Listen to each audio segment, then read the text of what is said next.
Okay.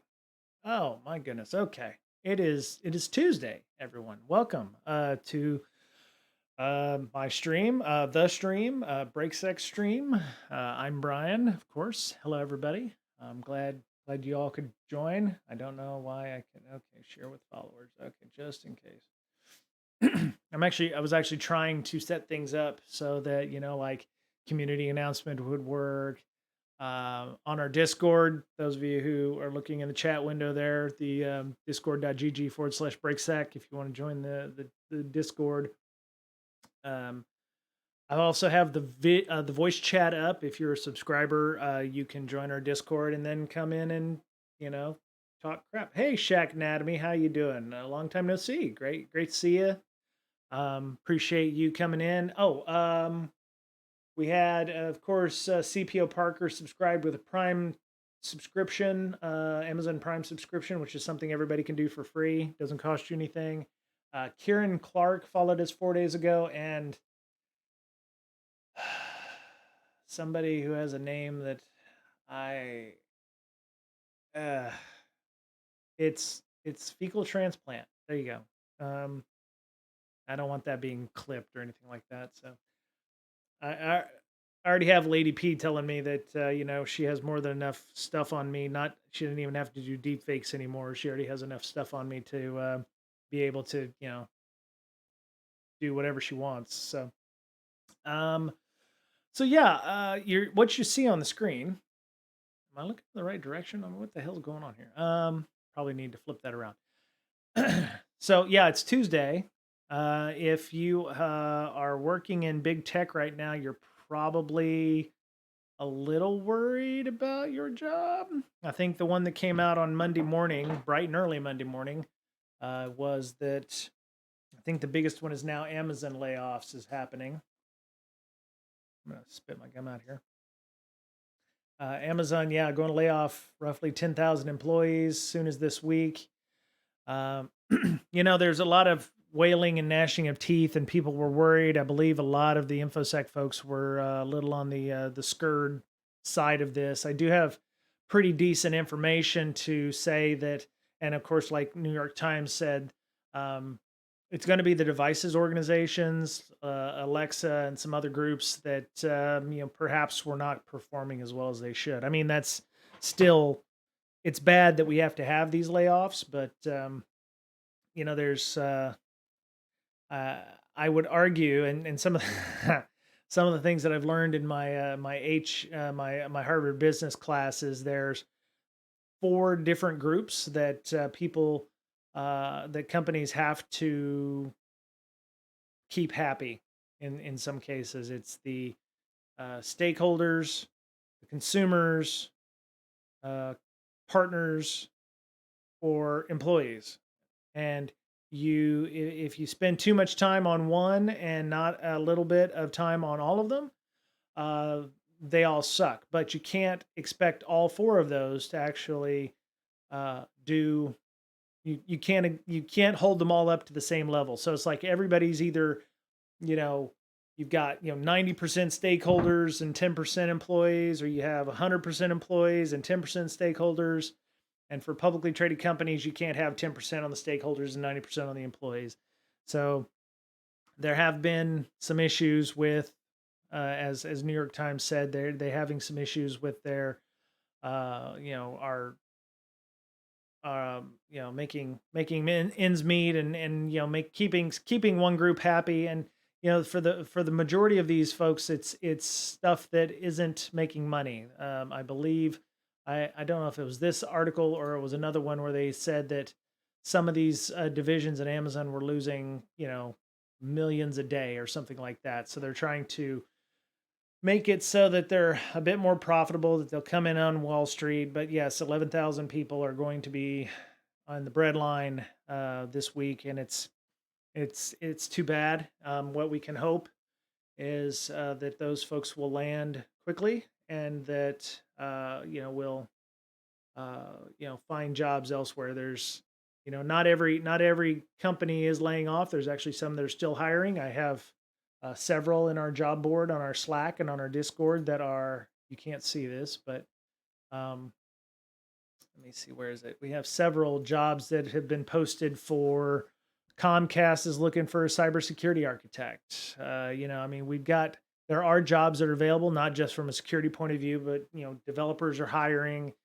There's a lot of startups out that are still looking for positions. So what we can hope is those 11,000 people will not be unemployed for long, and hopefully it won't be 11,000. It's there's a lot of cost cutting measures in companies where it's like they're not going to backfill positions that are open. There might be people who are willing to retire early with severance or something. So what I'm hoping is that it won't be the 11,000 they mentioned, but it'll be like, somewhat less, and they'll pay out severance, or they'll pay out whatever for folks so that they can, do their due diligence. So, but yeah, it's a shitty time at Meta. It's a shitty time at Twitter. It's a shitty time at Amazon.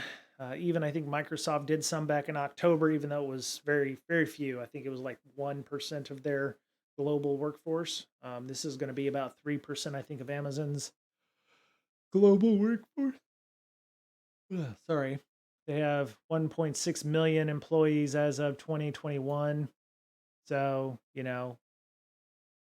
some of those part-time employees may be contractors as well. So hopefully they'll be able to, uh, you know, they've had M&A practices recently. They did mention, I think, in that first discussion, human resources and those items, and they've already announced they froze hiring. According to this, they shut down its telehealth service, discontinued a video calling projector for kids, closed all but one of its U.S. call centers, axed its roving delivery robot. I think the roving delivery robot was looked like this. I think let me go look this up here. I think it was this here. Yeah, it's definitely this. This is it right here. This is what it looked like, I think. So, um, you know, it's smiling at us, really. That's what it is. But yeah, that joke would have been better if I'd already had that queued up and with a whole picture. But yeah, got rid of some brick and mortar chains, which is kind of funny because they were talking like they were going to open like Amazon stores, which I didn't understand exactly how they were going to do that, because I can go and shop millions of items on Amazon. I don't expect there to be stores to have millions of things available. Um, but yeah, and of course, they had their stock split, and which is down almost 15% from when they split this year, from what I understand. So it's unfortunate. It's one of those things where if you get, if you're hiring and you see an application from somebody at Amazon, they didn't get laid off on purpose. They got laid off because they were part of an M&A or something like that. And it really sucks, because having been laid off myself from the government sector, because government contracts are just like, hey, we don't need to have security anymore. Let's go ahead and get rid of this. It's not fun. So especially this time of year. So just something to think about for y'all if you're out there hiring and a hiring manager. So um, oh, how's everybody doing? Shaq Anatomy, how you doing? Everything good with you? You doing okay? Thank you for being a Prime subscriber, Shaq Anatomy. I didn't. You've got the little crown, so I'm assuming you have updated your subscription. So I appreciate that. CPO Parker, I was at Amazon Go on Saturday. It was like AM PM with a small sandwich bar. Okay. I've never actually seen an Amazon Go store. I thought they might have one here in the Seattle area.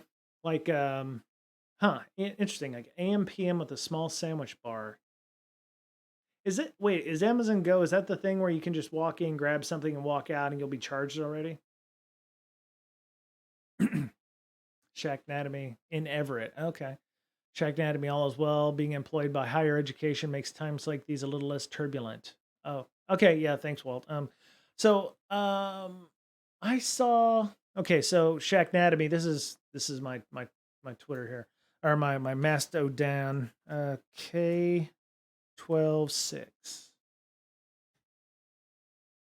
Yeah. So I'm probably the one. Yeah. Okay.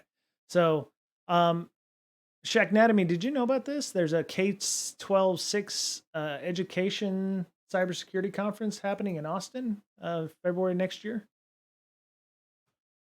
I don't know if you're in that kind of higher ed, but we had them on the podcast.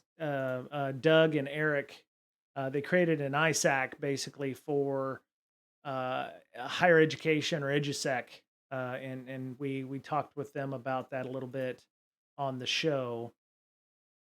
Yeah, yeah. Go check that out. One of the things that Doug mentioned here, he said, "Will the speakers be limited to sponsors? I have presentations around MFA. I'm independent at the moment." Doug says they're trying very much to go in the opposite direction of thinly veiled vendor conference bullshit, where it's like, talk about email security. And oh, by the way, I work for Proofpoint or some shit like that. You can go and listen. Here's the link. Here's part one. Because I had him on because of April Mardock, who we've had on the podcast as well multiple times. She spoke at InfoSec Campout. She's the CISO of Seattle Public Schools and said, "Hey, you should talk to these folks. They're doing some pretty cool stuff." And it was a great discussion on the, we've talked with April about the challenges of being in education security and dealing with the logistics during the pandemic of finding 75,000 Wi-Fi access points for kids who are lacking the technology, which I was shocked to when we talked to Infrared, Seattle community network. I was talking about the lack of technology, and you would, it just blows your mind. You would not even think about that being a problem in the Seattle area. You would think that'd be more of a rural kind of issue, but yeah, it's definitely some have-nots and haves in the Seattle area, even downtown. So, but yeah, go check that out. It is in Austin, Texas. It is. I don't know where exactly it is. They do have some sponsors. So Duo, so MFA, Identity Automation. There's another IAM, Tanium. Oh, I know somebody from Tanium. PCmatic. That was the one that kind of bothered me when we interviewed them the first time, because this was like their only sponsor, or their own, and I was like, PCmatic is some kind of bullshit like advertising thing you'd find at midnight on public access, where it's like, hey, Super Lolly, how you doing? Hey, Bloodbound, how you doing? Thank y'all for coming. Appreciate that. Um, hope I haven't dropped anybody. Oh wow. Okay. No, it's okay, Lady P. I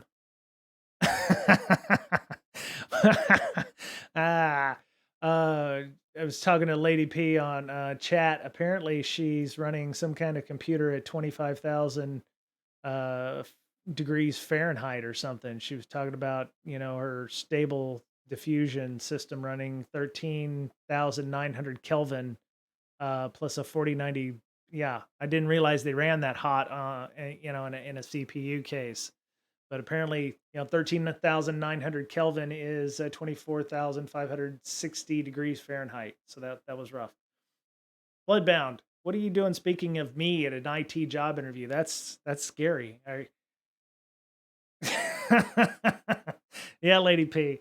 Yeah. 24,000. I think that's hotter than the surface of the sun there, Lady P. I don't know what 27 or 13,900 K is, but I'm assuming it's computer jargon. Oh, okay, good, Bloodbound. Appreciate that. Yeah. Were you doing the interview, or was somebody else doing the interview? Ah, okay. All right, good, Bloodbound. Okay. Yeah.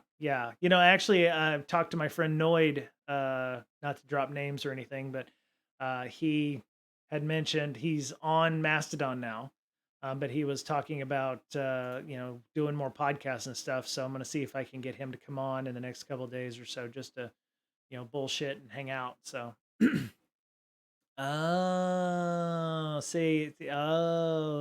i9 13th gen unlocked clock. Okay, well, that makes more sense there, Lady P. That makes more sense.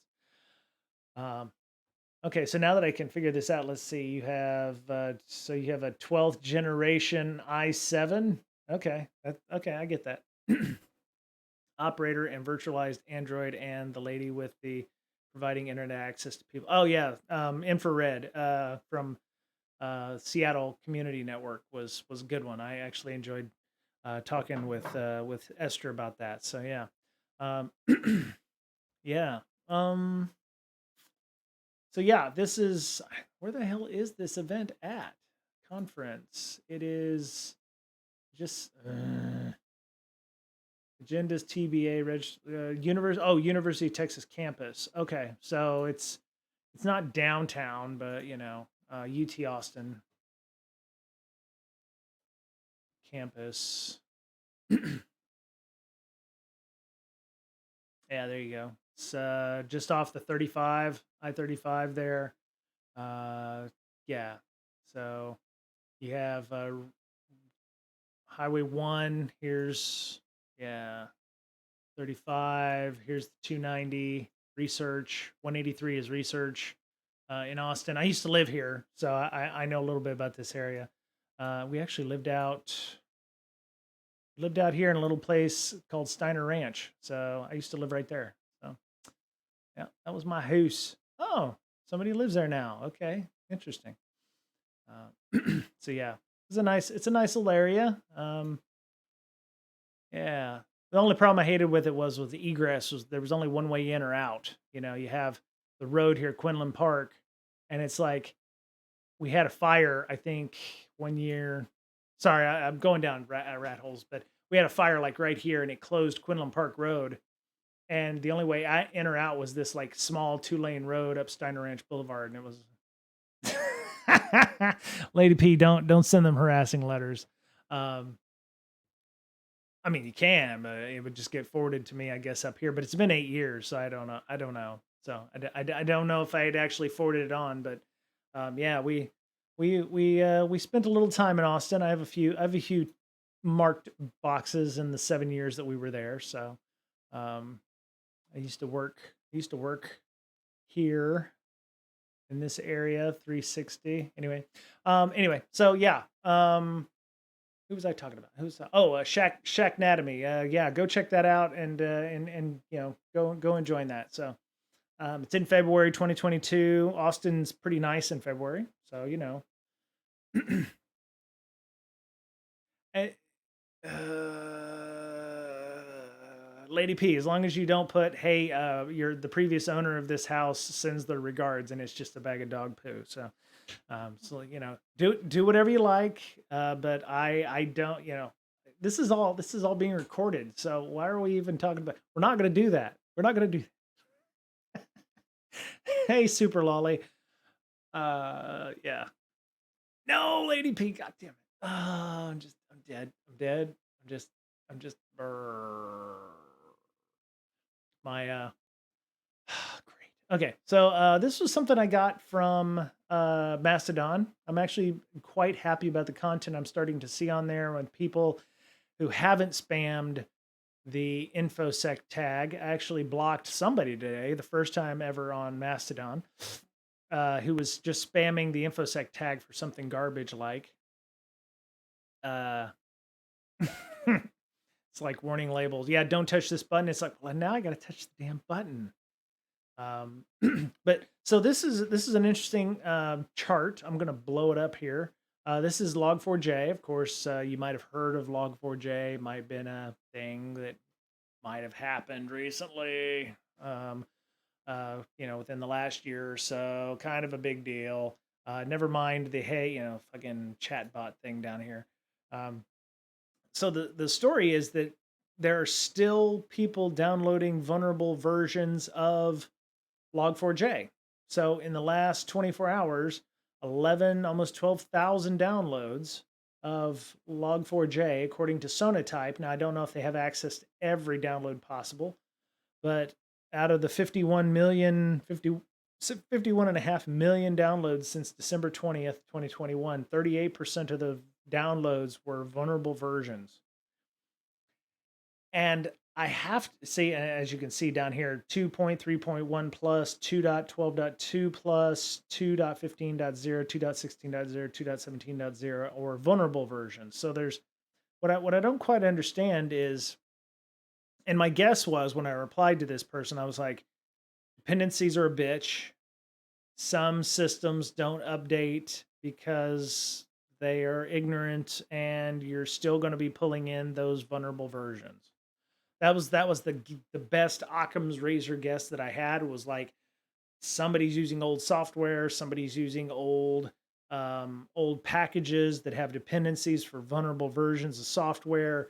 We're never going. I mean, there was already people when Log4j came out that said this is going to be around for a long time, because there's going to be a lot of folks that don't know they're vulnerable. So if you've got a package that pulls down a dependency, which pulls down a dependency, which pulls down log4j at 2.12.2, or 2.11.2, or some old ass version like that, you're going to continue to want to download vulnerable versions. And it's, I don't know, from a supply chain point of view, would it be better to yeet the older versions into the sun? I would ask the assemblage here. I know that it's going to be nigh impossible to do so, but should there be if the top 5 package repos no longer allow that version of Log4j to be stored on their systems, and it's like, I know you're going to break builds, but it's like you're allowing somebody to download a knowingly vulnerable version.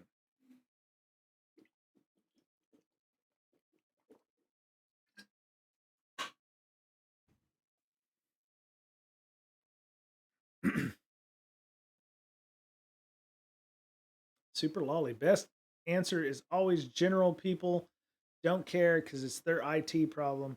This at least was my true at my yeah at my previous company. That's true, Super lolly.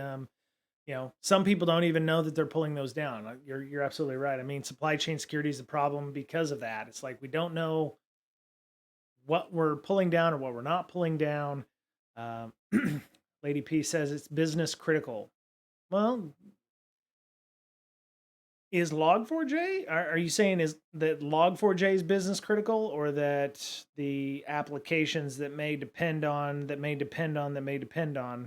read up? Oh, we still have an application running log. Oh, okay.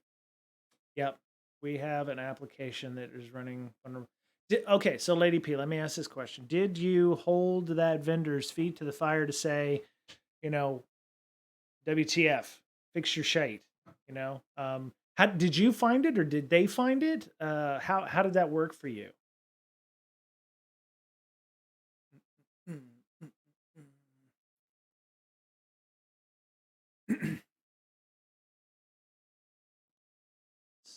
Scroll down here. Central downloads, vulnerable version. Okay, vulnerable download percentage. Wow. They're bigger than us. We reported it to them. Oh, okay. Okay. Yeah, I do know that. Oh, wait, I'm trying to make this bigger. Oh,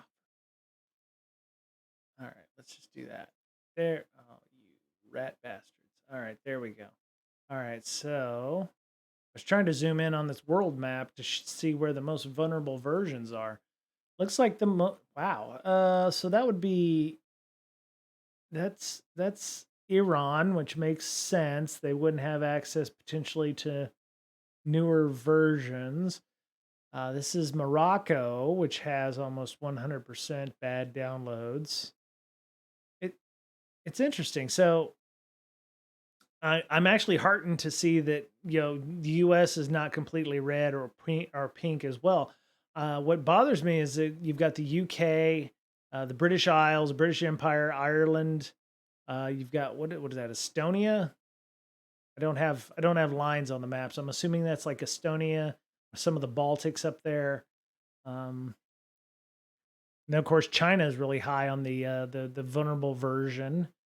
India is fairly yellowish, better than 50%.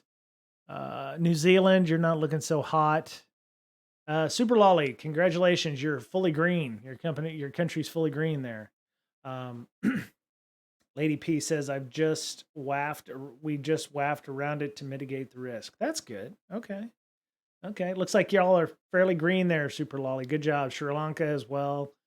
Some of the other places are. Oh, Iceland is so good that they're completely white, but that's probably because they're covered in snow. So it is what it is. I guess of the countries that are operating or reporting, I like Papua New Guinea over here in this area, um, or yeah, uh, Mongolia apparently doesn't download stuff. North Korea is not using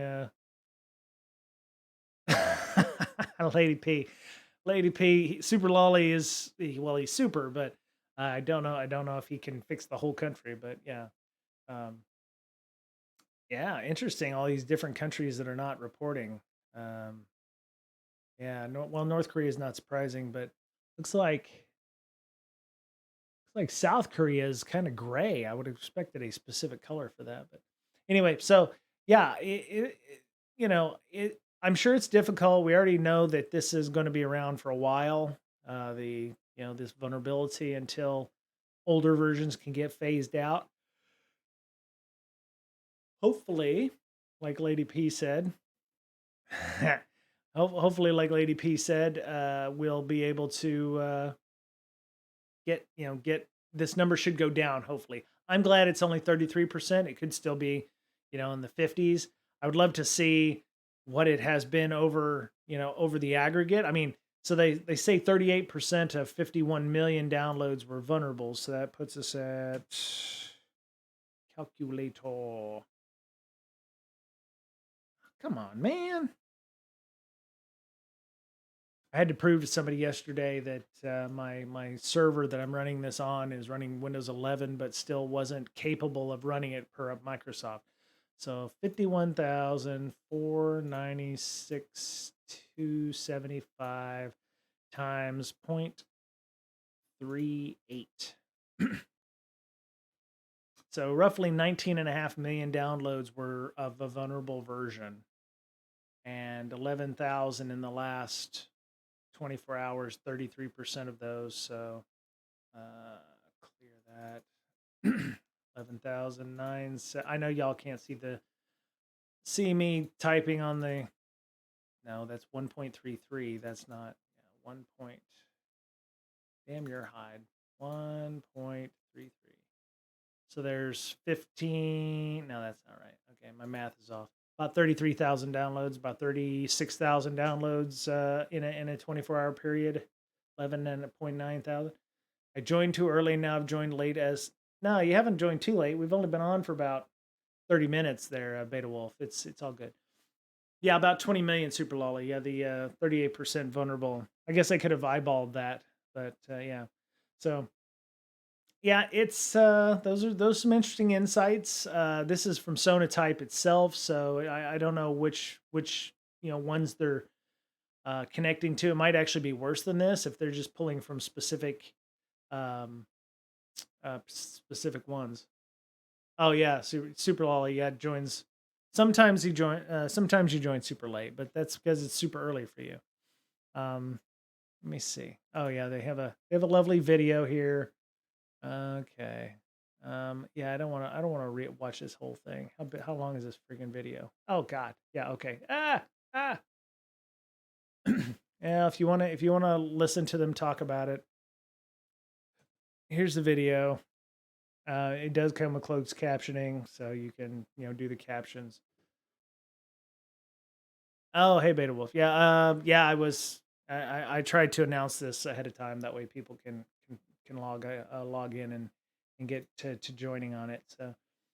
Apache software give number of updates, the number of variants we're seeing and sharing new trends seeing from logging in Maven. Okay, so this is in the Maven central repository. So Maven is the it I guess Maven, if you were, it's akin to what downloading directly from Ubuntu.com or Ubuntu.org if you're trying to download an Ubuntu ISO. So it'd be the central location for Log4j if you're going to the official version of it, not some janky repo somewhere. So, um, but yeah, so that's cool. All right, so yeah, go check out that video if you really want to spend half an hour doing that. Uh, yeah, I considering the what it takes to actually cause something to light off with Log4j. I wonder about other vulnerabilities that are actually worse, that are actually getting downloaded more often. If I remember correctly, Log4j had a specific platform or something that had to use for those JD&I lookups or what have you, and it wasn't as earth melting as people thought it was, but somehow the media conflated it to be that way. So, um, yeah. Heard about the Google Store malware. Is it a new week, new malware site? What are you talking about there? Google malware store news. Are you talking about the Play Store app, Xenomorph banking Trojans? You just let me know there, Beta Wolf. That's it. Oh, okay, yeah. So, yeah, I want to say I at least looked at this one, and I want to say we talked about it last week, but yeah, they found 4 rogue apps on Google Play directing victims malicious sites as part of adware and info stealing campaign. Oh, they've banned the developer. Wow, I guess that's all they can do really, is just ban the developer. It doesn't say who did it though. Hey, Digital Warhead, what's up? What's this? Oh, okay. Hey. Sorry, I thought you were like holding up your fingers like you got a ring on it or something on your hand. Oh, wait. Like you got a ring on it or something like that. So, or get better at scanning apps. So Beta Wolf, let me, oh, wait.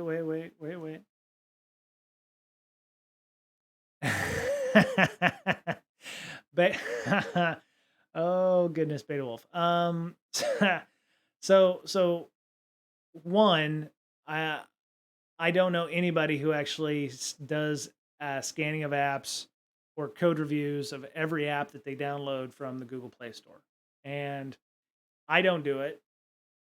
I just assume that Google is doing their due diligence, and I don't try to download flaky ass applications. Oh,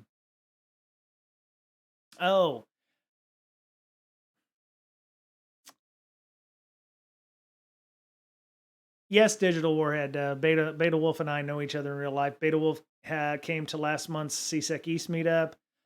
He has been to numerous CSEC East meetups. If you are on our Slack channel, he has a picture of me wearing my little devil horns at a CSEC East meetup that we had at Black Lodge. I still have those horns, by the way. Yeah, we know one another in real life. Yeah.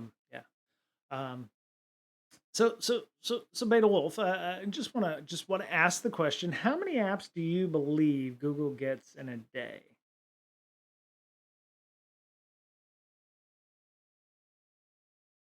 Just round numbers, because my thing is, I don't know if there's actually a good way of scanning apps at that scale. Right, a couple 100,000. You might actually be almost close to that per. Not, I wouldn't say per day, but I would say, well, you know what? I can't even give you, if anyone can do it, Google should be able to. Google could do that. But I have to ask, is the risk and reward worth it?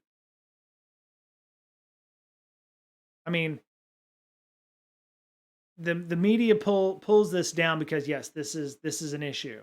And they found it, they say they found it earlier this February. But I think I would say it's really hard to do this kind of thing at scale. And having, hey, Digital War, yes, blah blah. Oh wait, no.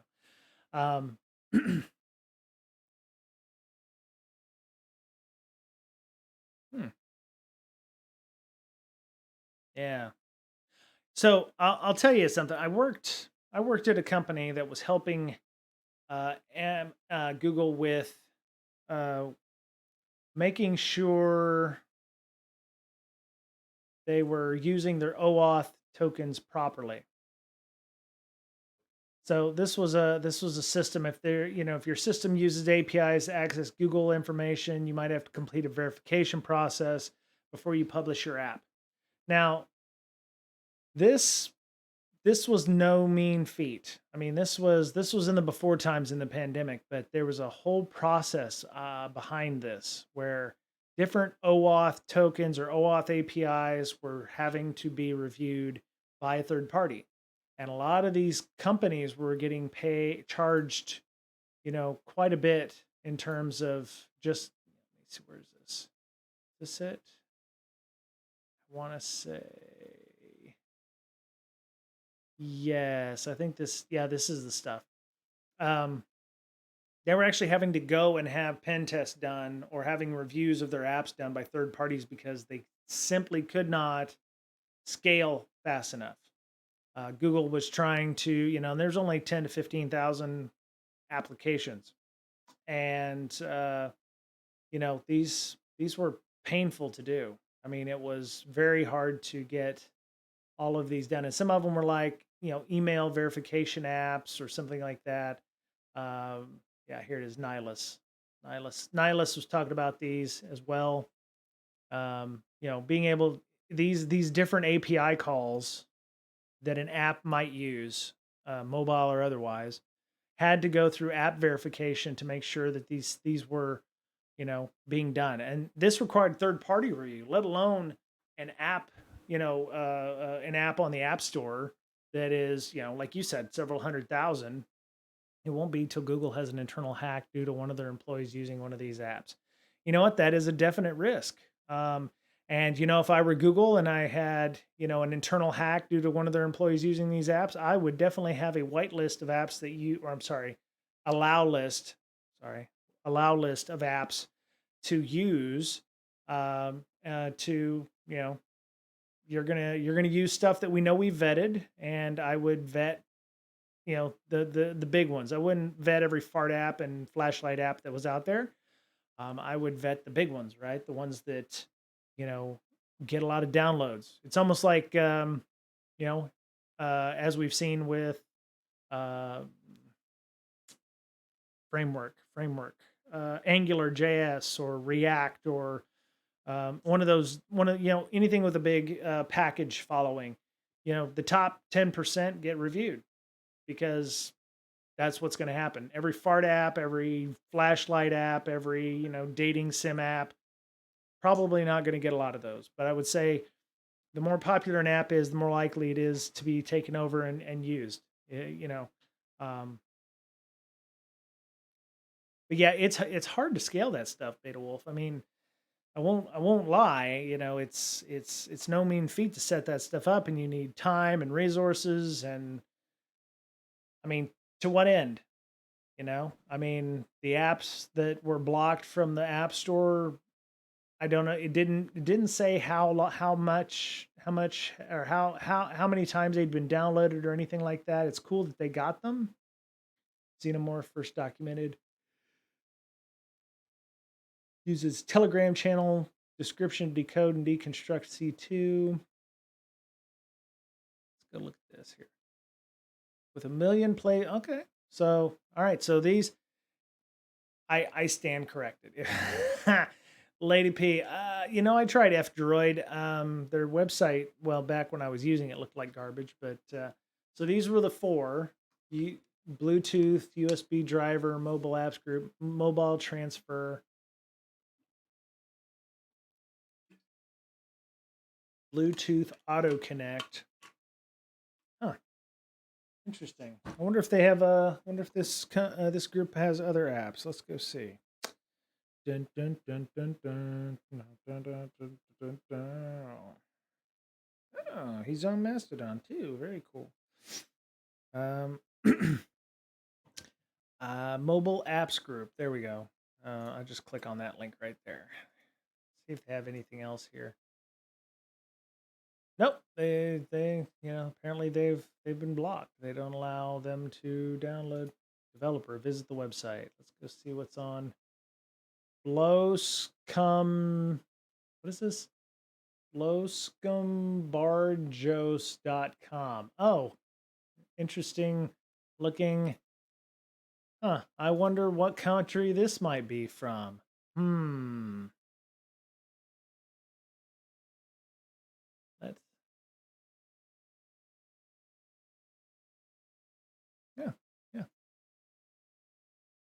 Just annoys me because they continue to take in tons of money with all their departments and they rarely pay attention to Android store.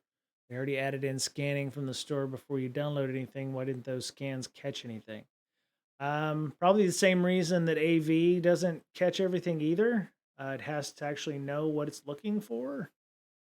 I mean, if they can, I mean, it's like it's like a interpreter payload, isn't it? You can, if you make something look legit, it's going to bypass scanning, right? Unless it knows what to detect.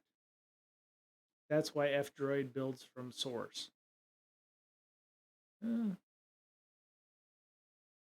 I mean, that's, you know, that's another way of doing it, Lady P. Yeah. So let's see. Yeah, 4 rogue apps. Google told Hacker News it's banned the developer. It came from. Oh, and these are different. These are set prices, set price dot expenses, and to do day manager. Okay, so somebody with a to do. Oh, shit. Both apps function as a dropper, meaning the apps are harmless and are a conduit to retrieve the actual payload. Okay, okay. Well, once you accept it, it's like what is it'll do drive-by downloads or whatever on its own. Okay, cool. All right. Well, so Lady P, when you say they build from source, that means they actually have to be like an open source project, right? Not every app would be able to be built from source if they didn't share the source. They could just upload an APK uh, and do it, right? Because I have used F-Droid in the past. Yeah. Oh, but they do take just regular APK files, right? Or is it a requirement that you give them open source? F. I don't type good. Droid. Oh. But Lady P, so what you're trying to say is that open source is good and many eyes and should have less bugs and something something something.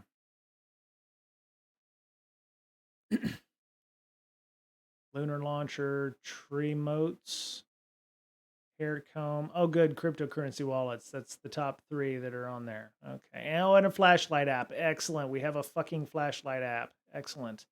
I was so worried that we wouldn't have open source flashlight apps in 2022. So they also do code analysis. It's not linking in random trash. Okay.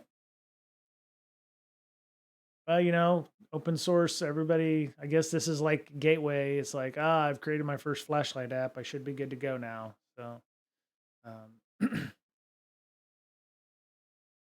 so Lady P, though, let me ask this question. You had mentioned the apps that got taken out of the App Store. If the good Russian, threat actor had put these into F-Droid and they got built from source, would they have been any better, or would they still have been vulnerable? I mean, we're trying to prove a negative here, I think, or we're trying to prove something, completely hypothetical. But if the app owners,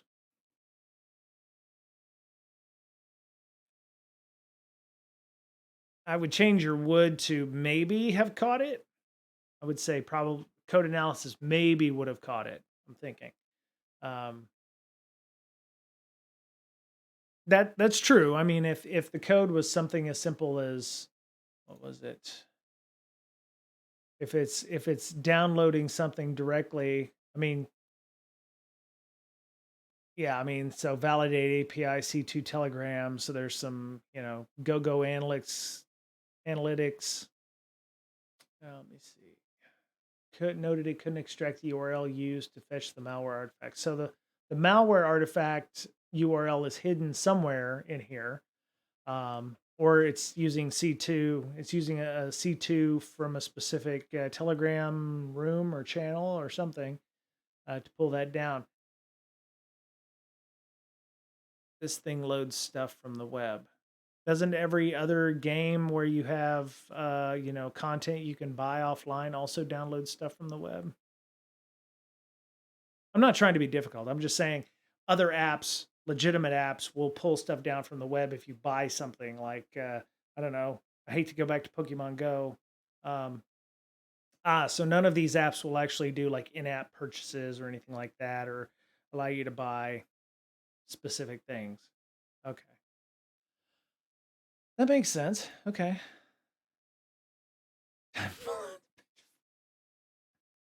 I don't have a pitchfork. I don't own a pitchfork. Why am I looking around? I don't own a pitchfork. Why am I looking around for a pitchfork? Um, one of these days I'll get cool and have production values behind me where the flames are like crawling up the walls and shit. You expect your Bluetooth driver to download stuff from the web or worse, upload stuff to it. See, my Bluetooth driver's in a firmware blob, so yeah. I take your point. Yes. I mean, yeah, I would hope that code scanning tools would find that information. But it's an arms race, right? Every time you right. So what I would do is if I was the nice Russian person who was posting up bullshit apps would be I just keep submitting it with slightly different names or something like that until it takes my, Bluetooth download app thing or my AirDrop function or my tracking app that really isn't a tracking app or like Charlie Miller did, add some malware to my app and use it as a banking Trojan or something like that.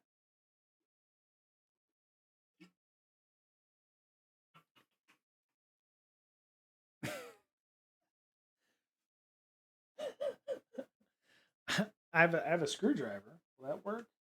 Just add another couple of tines to it or something. It'll be like if I had a fork, that would be something. I don't even have a fork here. I had lunch today.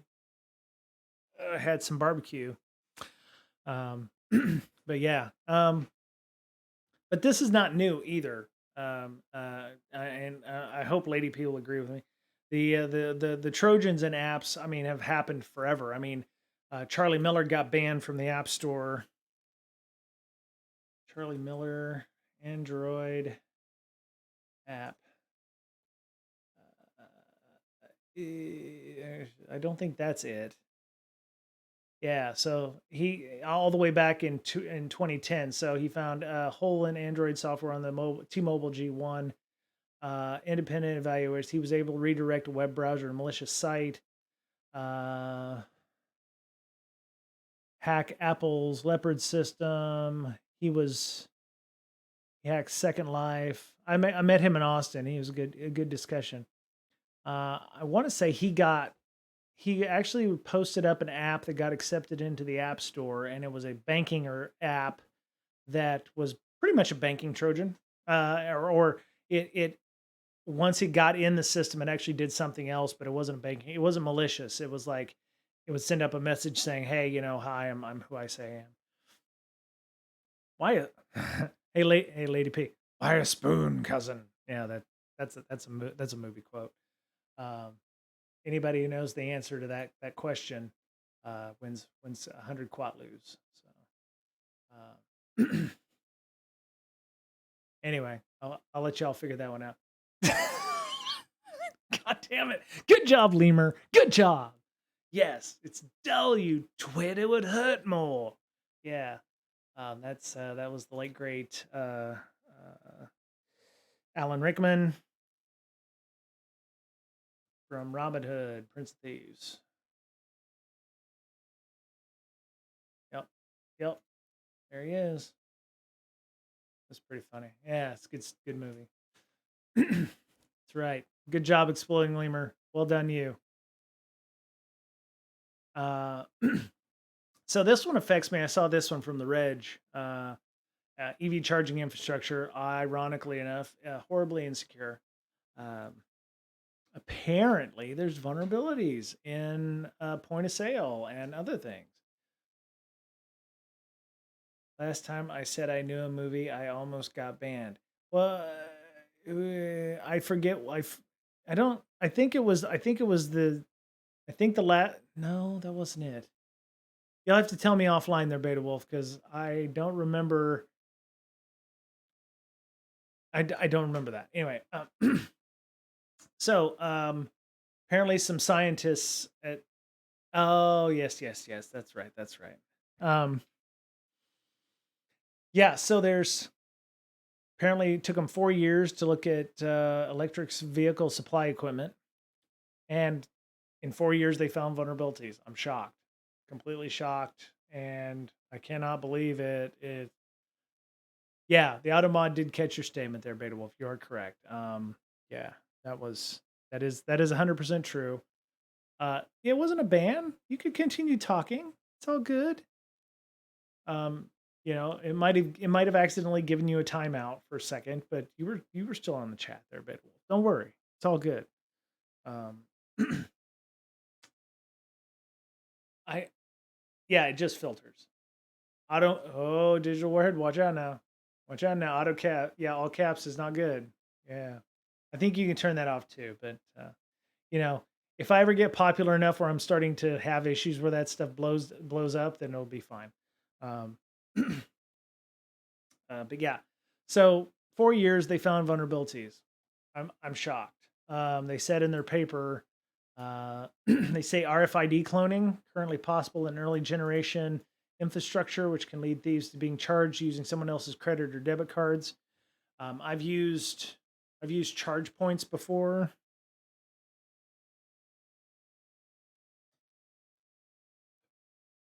Let me see. No, images. Yeah. So I mean, I've used these before. These are pretty nice. They're just tap to pay. Uh, Usually, what happens is if you tap to pay and you don't have an account, you get charged extra. Um, oh, yeah, all hacksaw talk and everything. Yeah. Um, I have, when I got my Tesla, it was like I needed to hedge my bets. So I actually have the Tesla charger, the supercharger, and if they're not available, then I have a charge point account. I also have one for uh, there's another one system. I think Electrify America. I actually have this charger in my house. This one works really nice. I just got a replacement one for it. But yeah, I mean, eh, you know, I was going to need multiple versions of these, but I'm not actually surprised that like, the NFC or the contactless charging is kind of a hot mess. Being able to tap to pay, yeah, I could definitely see that being used to, putting something in front of it to, make it look like that's the charging station, and then it just taps the card and steal somebody's credit card, or you do RFID cloning like they mentioned to steal credit cards for charging either people's cars or otherwise. They said one case, researchers managed to sniff out and intercept charging using a software-defined radio with less than 1 watt of power from 47 meters away. So 47 meters times three is 135 feet, roughly, on all 7 vehicles and 18 EVSEs they investigated. So they were able to interrupt charging. So that's kind of cool. Not only were they able to halt the charging, they were able to do other things as well. RFID cloning, stealing credit card. It shouldn't be possible to steal tap to pay. It's public-private key exchange between the card's computer and the station's computer. You know what? I imagine that I'm not going to be able to view this. Oh no, I can download the,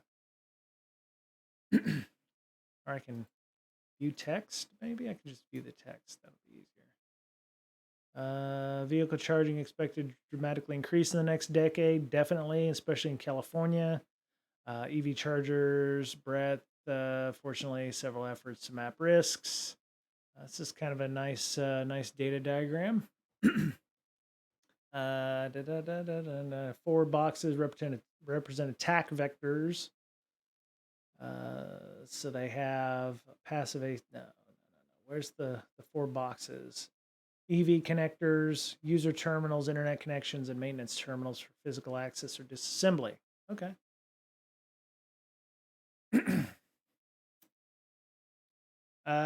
Yeah, Beta Wolf tap to pay. I mean, I liked it in Europe because I didn't have to sign. If I actually plugged my card into the card slot at kiosks or POS systems, I still had to sign because I was a stupid American. But tap to pay was just it was nice. Actually, I used my phone quite a bit. I would just pop my phone and tap to pay that way. Um, so let me see, operator interfaces, internet interfaces, modern chargers connect to one or more internet services, exchanging telemetry data extends control to vendor or multi-party cloud environments.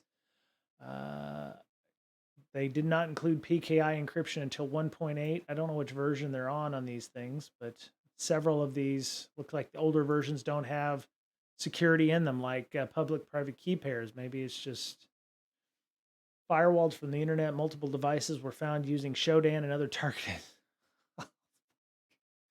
Oh my God. This would result in an attacker potentially controlling large fleets of devices, which could impact power grid operations, transportation systems, other critical infrastructure. I'm going to post this link up to this paper. You can download the PDF if you like. Uh, Here you go. You can. There you go. This is scary. It's scary. Um, it's truly, yeah. I mean, EV to EVSE interface vulnerabilities, sniff radiated home plug physical data on a CCS connection using unencrypted ISO 15818 or 118 traffic using a software defined radio. Charging sessions could wirelessly aborted using the disrupting PLC communications in the broken wire attack demonstrations. Huh. Broken wire attack simulations 102. Google Scholar. Oh, this is cromulent to my interests because I know that Tesla is going to be supporting CCS charging in the next year or so for older devices, older cars. It's generally safe, legit system. Can be used and auth can be bypassed, line freezing, swiping. Yeah, it's yeah. I mean, there's a lot going on here, right? Wait. Rody, I guess the name, demonstrated disruptions to charging, including a changing of the power level and increased high total harmonic distortion in the DCFC charging session using a CHAdeMO connector when malware on the EV or EVSE falsified the battery state of charge. That's sick. Oh my God. I have a CHAdeMO adapter for my Tesla as well. Big old honking thing. But it's one of those things. I was hedging my bets. The fact that they can falsify the state of charge on a battery is kind of a big deal. I mean, ideally, you'd want to say that the battery was like 100%, and then the battery wouldn't charge anymore, or the system would no longer charge the battery, thinking it was 100%. Not to mention you're relaying the device you're tapping to be secured. Yeah, the one thing they mentioned that this is in CCS and CHAdeMO connectors. So there's a data port or something inside the CHAdeMO adapter, the CCS adapters that transmit information in a protocol between the car and the charging system. So it seems to me, I don't think they're able to do that part remotely. It does require you to fuzz, a Wireshark kind of thing where it's pulling that data between the chargers, but you have to be physically having access to that data. So like they mentioned the V2G injector. It's an open source tool to read and write home plug green PHY data. They demonstrated a malicious actor could collect network keys and inject data into the CCS XML interchange network sessions. We're still using XML in 2022, people. So in follow-on, Trend Micro combined the injector software with an Apache logging package. Here we go. Wow, Log4j again to escalate access privileges on a simulated EVSE with the Java stack. Crap, fucking Log4j, man.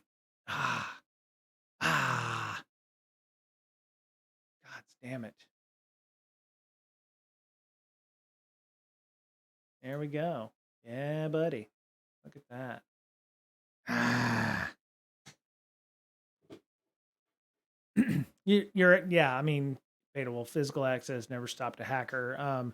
Especially if they could get, keys off of the larger network with that. That's that's a bigger issue, right? Um, or, I don't know why they would do that. Well, you know what? Depending on the amount of time they'd have access to a charging station, you could probably take the cover off and find some kind of access port or something inside the unit itself. Looks like that might be something that's possible. Um, yeah, I mean, mine at home here uses Wi-Fi, so it just connects to my Wi-Fi access point in the house for telemetry. The post on this tool mentions that some secure shell, SSH, and web access could be abused to get shell on the charger, such as web traversal vulnerabilities or root SSH access with weak passwords. Damn it all. Pay some homeless dude $50 a case of beer to steal you one of the chargers. Hmm. Yeah, I have seen those. They don't build those real cheaply. I mean, if you could, yeah, I mean, if my garage door was left open and you could pull it off of my wall, which you could, and unplug it and take it home with you could do those. I think the stand-up chargers, for in the public, are a bit more ruggedized than that. But um, yeah, okay. Framework seemed a perfect example of a charging station use Java, and we can target and publicly disclose. First, we need to check see if log4j. Yeah, so they got shell on one of those, but they were also able to find out whether or not. Look how deep that is in that system, though. Source main Java com. Oh, that's the source. Okay. Um, so here's the XML for that. That's a decent write up. Okay. I've already put that in the link, right? Yeah, I put that in there. Beta Wolf, you're about to start a new job. Probably don't want to be in a local pokey or trying to run from Johnny Law. So maybe you just want to. Yeah. Exactly, Lady P. Exactly. Exactly. Uh I will send you a cake. Don't, make sure you get the hacksaw blade out of it or what have you. ISO 15118 protocol garnered extensive security and threat analyses. There's multiple copies of that somewhere on here. All right. Found that may expose the risk of an EV spoofing another vehicle, stealing power, falsifying meter data to gain free charging, ooh, or forging the malfunction status to prevent operations. Bao et al. Had similar concerns in session hijacking, charging repudiation, and machine in the middle denial of service and masquerading attack. Jesus. Gods, man. So yeah, the PKI approach and credential management were defined, have been the source of detailed studies. So, um, yeah, that's hard. If they had to build out a PKI implementation for this, that was probably bullet ridden. That was probably a bit bullet ridden, to be honest. Uh, yeah, public key infrastructure for ISO.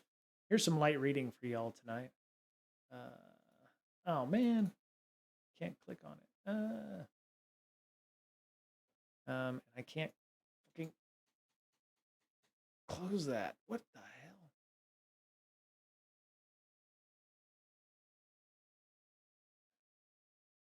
Stupid ass.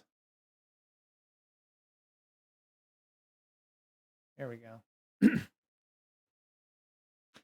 Yeah, so yeah, EVSEs are a load of garbage. Vulnerable to RFID cloning and other auth bypass mechanisms, local access. See, with local access to the equipment, yeah, I don't doubt that Beta Wolf could do potentially things to this, but yeah, credit card skimmers on EVSE equipment. Some of them have like still the slot, like an ATM machine.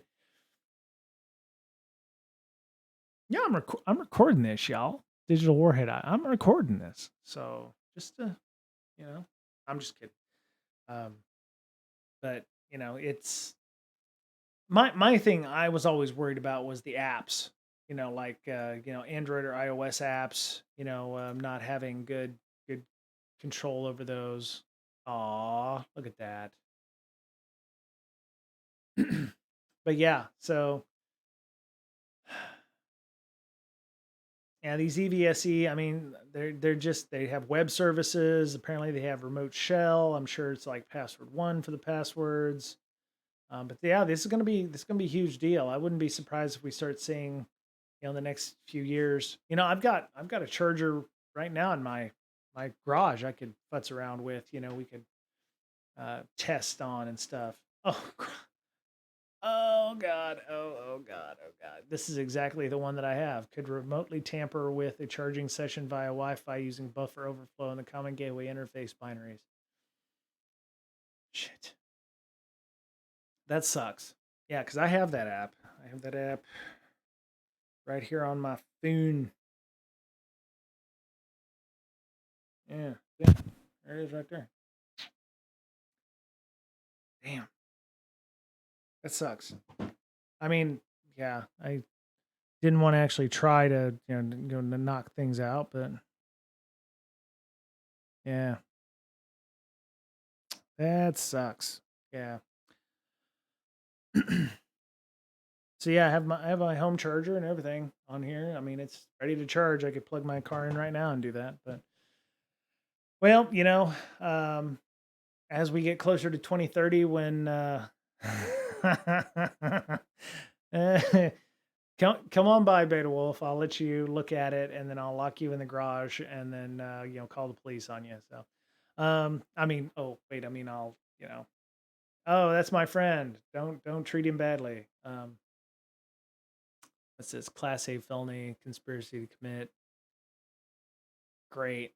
Yeah, I'm an accomplice. Thanks, Beta Wolf. You've now made me an accomplice to this. Oh, Digital Warhead, don't be like that. It's all good. It's all good. Um, I'm too pretty. I can't go to prison. And wait, if I steal my own charger, I can't do that. I mean, police aren't going to arrest me for stealing my own charger. It doesn't make a lot of sense. Anyway, yeah. So California is supposed to be increasing the need for electrical charging by 2030. There's going to be a lot of cars that are coming out there.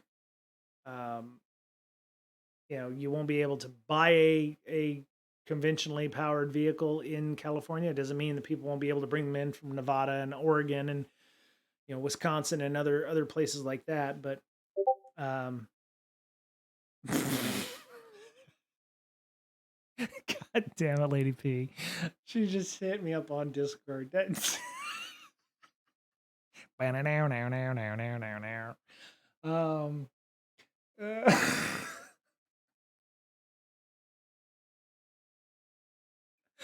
Oh God damn it. Oh shit. Um, but yeah, as we get more of these chargers on hand and available, I think we're gonna see more security conscious or security inquisitive people wanting to poke around on these things and just seeing how insecure they are. So, I mean, obviously, broken wire is the name of one of the attacks that they've had. So, especially CCS, because that is going to be, I think, the charging standard in the United States. I have a CCS charger for my 2018 Tesla, which doesn't exactly work yet. I have to get an upgrade on my car's ECU for charging to a Gen 4 version.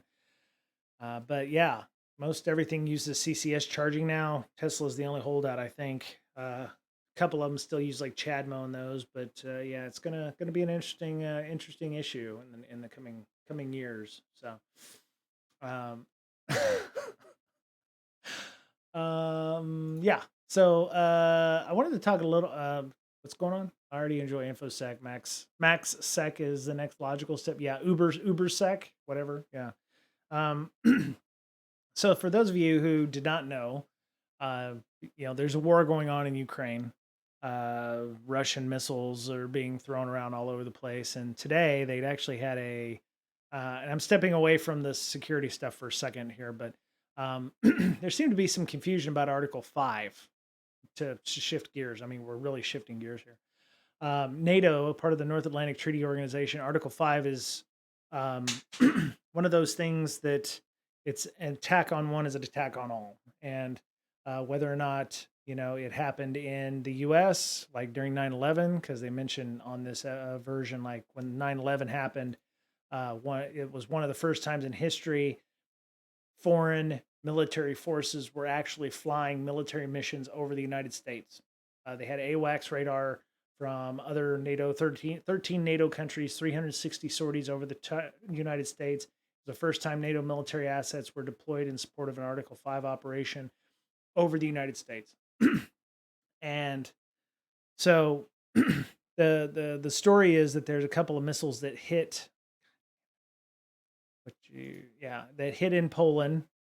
Whether they were errant or not, I would hope that Russia's not stupid enough to actually have done this. I think what happened was maybe they went off course or something, but they actually landed in Poland, and Poland is a NATO ally. 2 Polish citizens died, sadly. They were near the border with Ukraine on Tuesday, and they're actually having an emergency meeting of some of the NATO members. Of course, our president has pledged solidarity with Poland. And I'm sure that it's going to be a really long day for the folks in the Pentagon and elsewhere who are trying to figure out what the fuck we should do about this. If they do invoke Article 5, it will definitely ramp up, I think, the war effort a lot. By with our new NATO allies, Finland and Sweden, I think.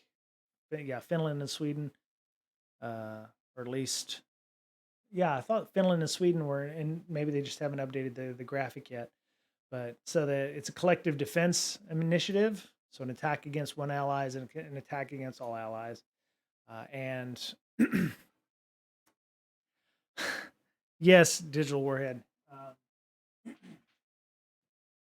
Russia does have not all of Russia. The leader there has has a case of the dumbs, but yeah, there's a. It will be very interesting if they do invoke Article 5 for Poland.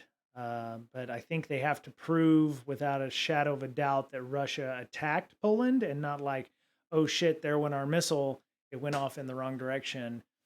Or, it could have, there were some people on Twitter mentioning that it was potentially Ukraine air defense missiles that had veered off course or something. So there's still some forensics being done. I'm sure there's an investigation in Poland right now being talking about that. But yeah, there's definitely they said was aware of media reports saying 2 missiles landed, but they had no corroborating information. They really want to be completely 100% sure before they invoke Article 5 because that is a huge deal to do so. Oh wow, the G20 summit's in Bali. That sounds horrendous. Being in Bali for summit, that's yeah. Wow, that's really awful. In the middle of winter, in winter. So, yeah, so they're trying to figure this out. The alliance, yeah, of course, alliance charter commits members to mutual defense. This would be a concerted response to Russia, which would be really, really bad. But yeah, I mean, there's a lot of folks on Twitter that are like, "Yeah, let's go get them Russians, whatever." And I'm like, "Yeah, you know what? Maybe we should think first. Maybe we should think first." So it doesn't make me popular, but I got to see the beginning of Operation Enduring Freedom and Infinite Justice in the middle of the Indian Ocean, and it was not fun. So, what is this, Beta Wolf? Snowden? Yes. Mm.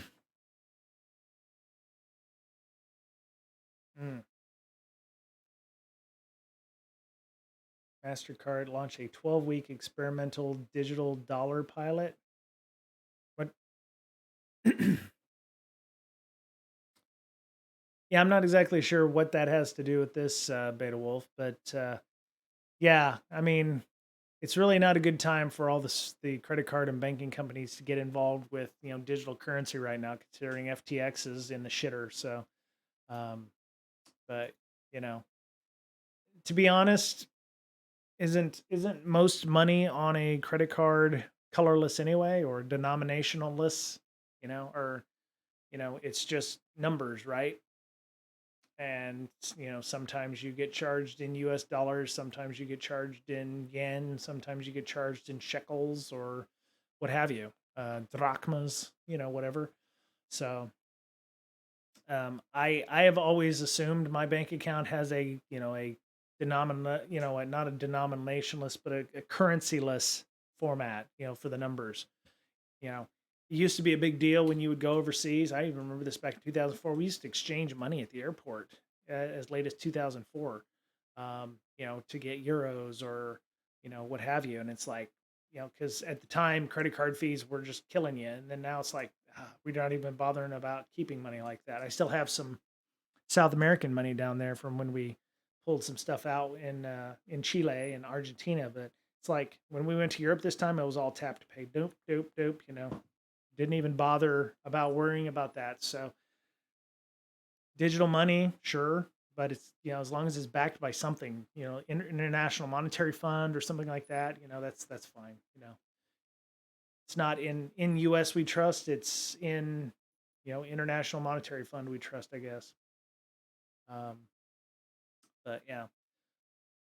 So yeah, I hope people think first before invoking Article 5, and that they do their due diligence before, they need to have some incontrovertible evidence that we do that, because this could be rough. So just something to think about, and yeah, just not going to be a fun time if they actually show that it was a legitimate attack on. And it's lines on a map, right? Missiles don't recognize lines on a map all the time. They recognize GPS coordinates, but so let me see. I love y'all, but I have a concert for my daughter to go to that CPO Parker. Hey, welcome back. The U.S. is one of the major backers of the IMF. IMF is much smaller than the U.S. dollar. What? Well, CPO Parker, there's trust is an odd thing, right? I mean, how many people trusted FTX and Binance and all these, not clearing houses, but like, you know, digital banks to store all your crypto in, and now it's like, oh well, we don't have enough money to actually pay you out for your crypto, because when you bought your 150 Bitcoin at $10 a share, now they're like $50 a share. We don't have $8 billion to cover your shit. As a matter of fact, I got an email from Binance. Let me see. I want to see if I still have that Binance email. They sent it like the day after all of that shit went south. Binance.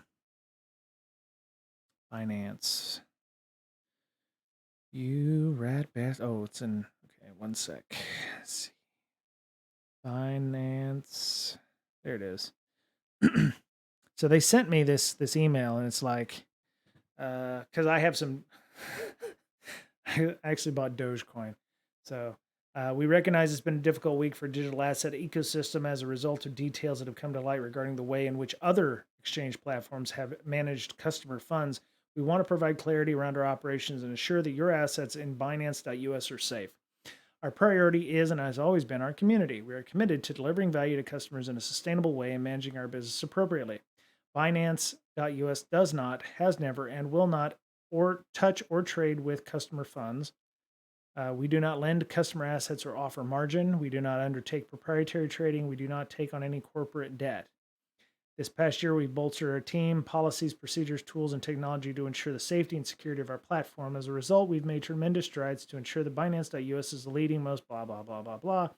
100 blah, blah, blah, staking, whatever, deposits, withdrawals, and trading are fully functional, and it is business as usual for Binance and our customers. We're humbled by the confidence you have placed in us and look forward to continuing to grow and innovate, blah, blah, blah. So, right. Walt, you're absolutely correct. All right, Beta Wolf, have a good night. But yeah, you're absolutely right. There's no FDIC protections because they didn't want to deal with governments when they first brought on cryptocurrencies. The idea was to sidestep governments and to make it untraceable and to not do any of that stuff. And what they found is, oh shit, we really can't trust the people that are using our product. And um, crypto is the trust that crypto people put in their ones and zeros. Again, it's like, why do you trust crypto? You know, it, people want something that isn't controlled by a government, and the problem is you have to have some kind of oversight. And the problem, and, you know, it's one of those things when I lost, 150,000, dollars worth of crypto on my Binance, not Binance, but FTX. It's like, who's going to pay me back? Oh yeah, there's nobody because the FDIC doesn't exist for cryptocurrencies. And people are like, oh shit, it's just what it is. So, but yeah, there's probably people who've lost their ass on these FTX places, and they have nobody to blame but themselves because that's like the risk of it, right? Most of the exchanges seem to trust other exchanges that are doing risky stuff. Yeah, the fact that FTX it was being bailed out by another exchange, I don't know how the other exchange is doing it and is able to absorb that $8 billion of debt, but it's definitely something to keep an eye out on. If I lose the $1,000 or so I have, if Dogecoin, then so be it. It's not even $1,000 anymore. It's probably worth like 2 cents or something. But yeah. Anyway, do they CPO Parker? FTX was one of the largest exchanges, and they were supposed to have had billions to cover everything that was in there, but they've done something to F it up. Right. Well, what it was they probably, because they had 50 million Bitcoin or, 50,000 Bitcoin that was worth $3 billion, they thought, wow, I can just cash people out, at any one time. Right. They had tens to hundreds of billions of dollars in Bitcoin, right? They didn't have tens or hundreds of billions of dollars of fiat currency that they could cash people out for if they went. Um, and when, they converted all of their fiat currency into crypto because, hey, crypto's the way, right? So anyway, I'm gonna go. I have a concert to go to with my daughter and my wife in about an hour and a half, and I want to, I wanted to get to some of the ADKAR stuff and some of the opportunity gap stuff, and we may still be able to do that. Oh, let's go talk to Al Hazard. Okay. Okay. Al Hazard's a good person. Let's go hang out with him for a bit. Uh, there's got to be an easier way to do this, but anyway. All right. Thank you all for coming. Thanks for hanging out. Appreciate it. And I'll be back on Friday. Digital warhead also prevents governments from printing money and giving billions to corporations. That's true. That's true. All right. Y'all have a good day, and I'll talk to you all on Friday. See you later.